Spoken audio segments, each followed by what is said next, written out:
hal su'aal aan qabaa oo aan rabnaa xildhibaanka weydiiyo su-aashu waxay tahay xulufo badan oo ka mid ahaa sistamka dowladeed oo hore u shaqeynayay haddana ka mid ah xildhibaanada ama hay-adaha kale ee dowladda iyagaa ugu horeeyay mucaaradka dowladda ee kasoo horjeeda maxaa ku kalifayay iyagoo dowladdii hore soo shaqeynaysa ka mid ah haddana shaqeynaya sistamkii ka mid ah inay mucaaradaan meeshii laga rabay inay wax saxaan waxaan rabaa inaan isku duubo arrinta ku saabsan mucaaradka iyo muxaafidka iyo maxay ahayd taageerayaasha dowladda iyo wixii iyo waxdaas oo kaleeta horta anigu waxaan aaminsanahay inuusan jirin mucaarad dowladda Soomaaliyeed mucaaradku ama jiro qofka baarlamaanka ku jiro dowladda Soomaaliyeed soo kama tirsan ma dowladda Soomaaliyeed asoo ka tirsan yahay mucaaradaya mase dowladda Soomaaliyeed waxaan u naqaanaa inuu yahay madaxweynaha ra'iisul wasaaraha oo markaa qofkii madaxweynaha ra'iisul wasaaraha ra'yi ka yeesha ama ra'yi ka qabo qofkaas dowladda Soomaaliyeed uu mucaarad ku yahay miyaa la dhahayaa marka horta waxaan rabaa kelmadda inaynu aad uga fikirno oo sameeyno waa sax waxaan nahay bulsho khilaafka uu aad u soo daaliyay dam badanna uu ka lumiyay waqti badanna uu soo lumiyay laakiin haddana ma rabno in inta doqomo noqono aan garan waayno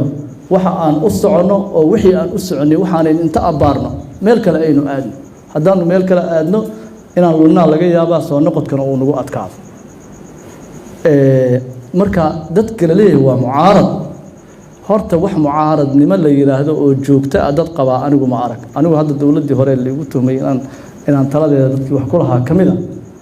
maalinba dad baa ka soo horjeeday ra'yigeeda xukuumadday ka soo horjeedaan wasiir bay diidan yihiin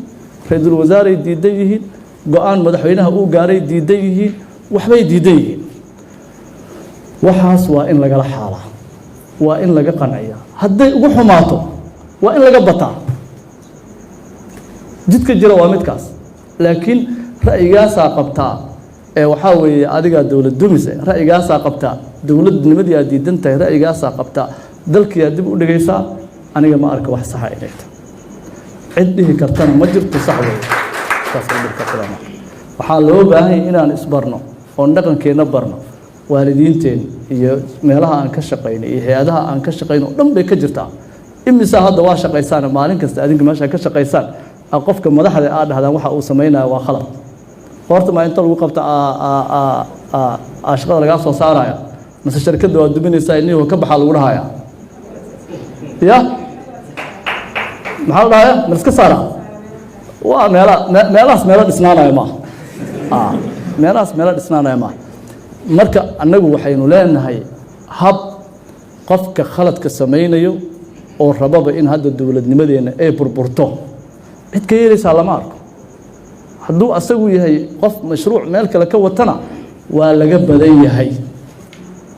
soo ma garan waa laga badan yahay dadka badanaa jooga oo aanan yeelayn oo aanan aqbalaynin ra'yigaas xun ee dowladnimada lagu baabi'inayo ama lagu hoos dhigayo inay qaataan laakiin dadka ra'yiga qabo ra'yigooda waa in la dhegaystaa haddii laga awood badiyana ayaguna waa inay aqbalaan imse jeera oo waaba aragteenba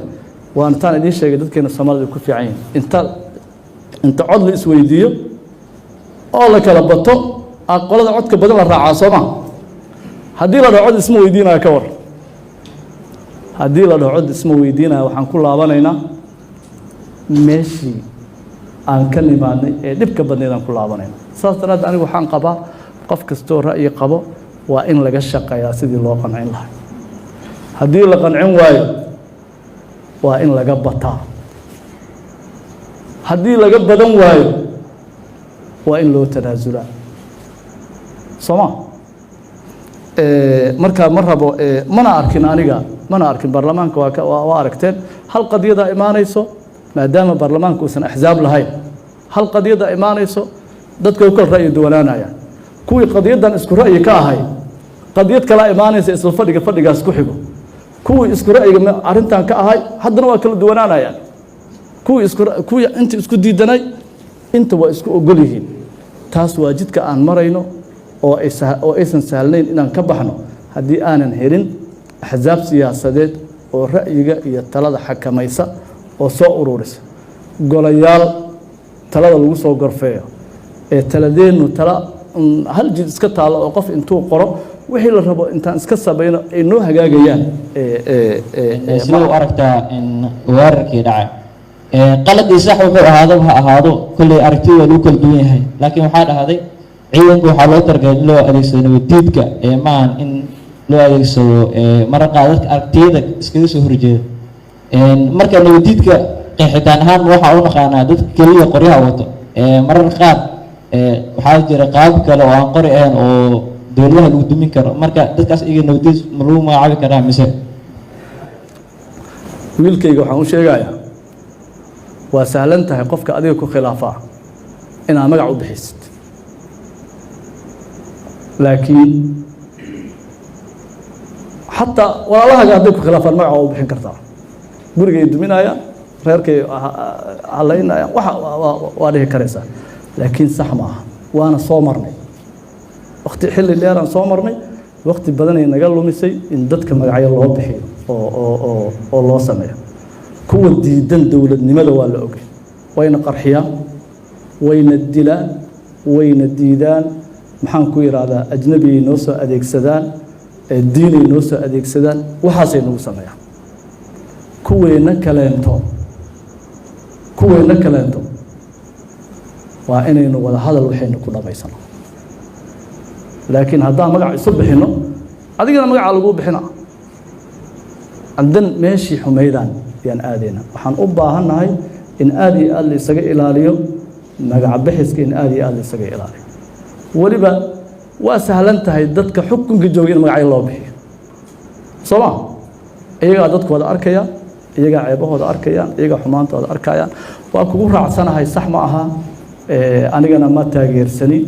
dadka jecel xumaan kasta inay raadiyaan waxaan ogahay waddankan dowlad dhiskiisa jid dheer inuu u baahan yahay khaladaad badan inay dhacayaan waxaasoo dhan wax mushkilada ma laha wax badan oo ka mida waa in la isu dhaafaa wax badan oo ka mida waa in la iska xaalaa dadka madaxdana waxaa laga rabaa khaladaadka qaar marka la sheego ayaga naftooda inaysan ku dhegdheginaysan oo arkay khatar weynoo adduunka timaada waa la sheegayaa in la sheegay asagana waa ka garamaya kan waana laga gudbaa laakiin wax weyn markay jiraan yaanan cidna lala hadlin in la yiraahdo sax maaha